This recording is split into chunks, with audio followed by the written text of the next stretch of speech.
नमस्ते दोस्तों, आज हम बात करने वाले हैं एक ऐसी बुक के बारे में जो आपके पैसे देखने का नज़रिए को हमेशा के लिए बदल देगी।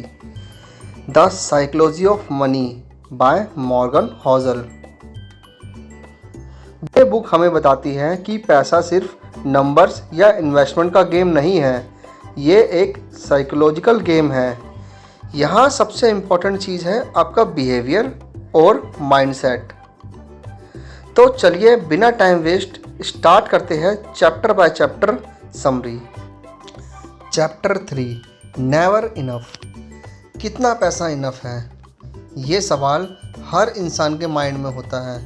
ऑथर कहते हैं ग्रीड कभी ख़त्म नहीं होती। जब आप दूसरे से कंपेयर करते हो तो आप हमेशा अपने आप को कम समझते हो। मॉर्गन एक स्टोरी बताते हैं। रजत गुप्ता, जिनके पास सब कुछ था लेकिन थोड़ा और पैसा कमाने के चक्कर में जेल चले गए।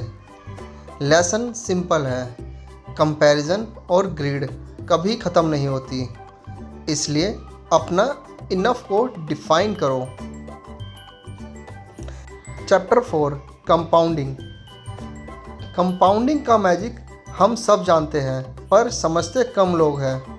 वॉरेन बफे ने अपना ज़्यादा पैसा 50 के बाद कमाया। क्यों?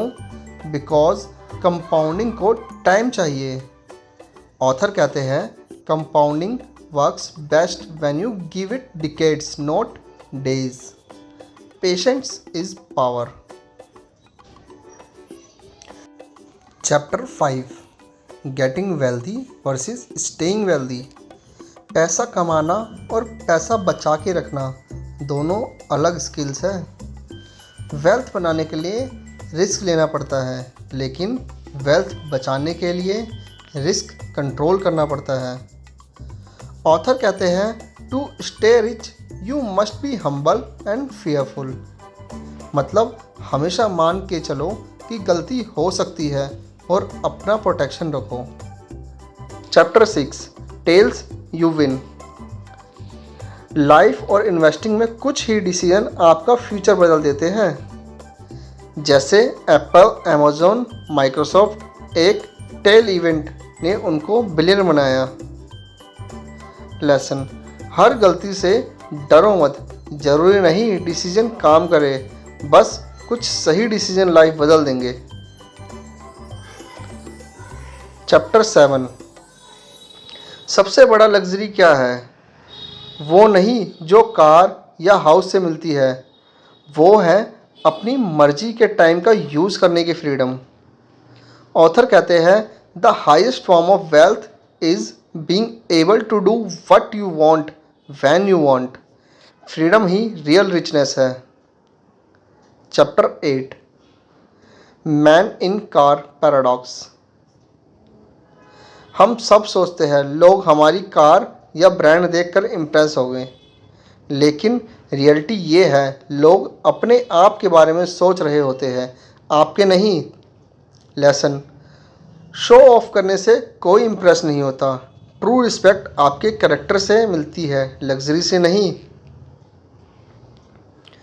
Chapter 9, wealth is what you don't see. Rich दिखाता है लेकिन वेल्दी नहीं दिखाता। जो लोग एक्सपेंसिव चीज़ें दिखाते हैं उनके पास शायद सेविंग ना हो। वेल्थ वो है जो आपके बैंक अकाउंट में छुपी होती है। इन्वेस्टमेंट्स, सेविंग और financial freedom. Chapter 10, save money. Saving boring लगती है पर यही हैबिट आपको वेल्दी बनाती है।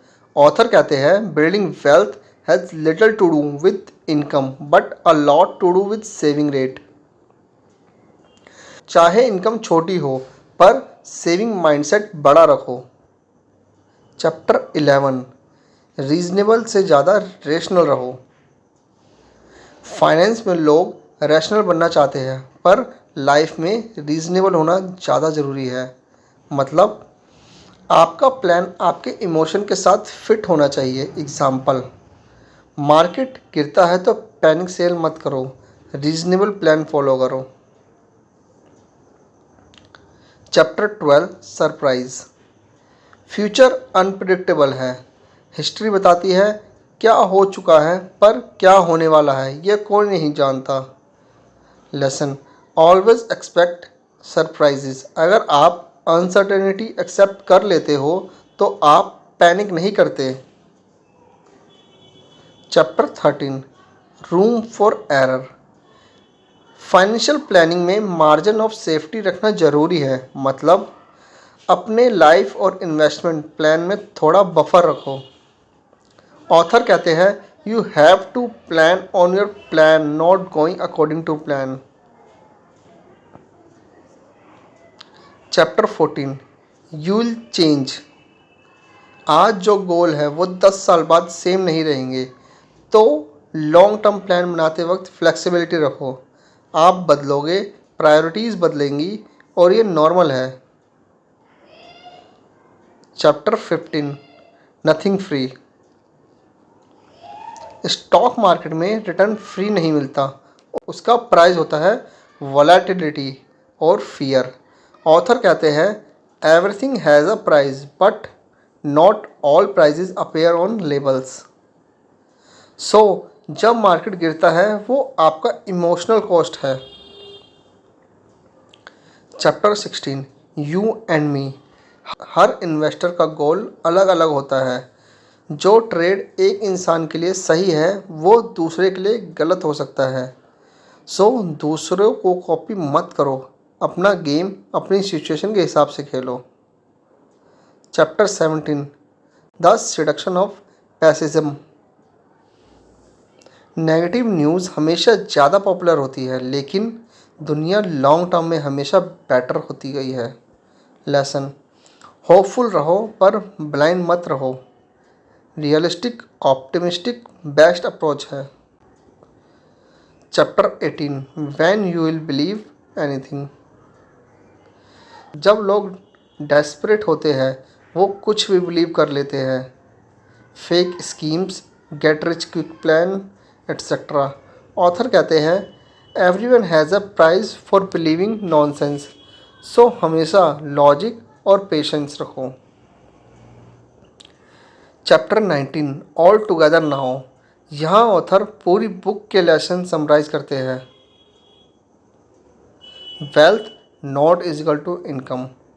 Saving is greater than investing. Freedom is greater than luxury. Reasonable is greater than rational. Long term greater than short term. यही 5 rule follow करो और आपका पैसा और पीस दोनों सेफ रहेंगे।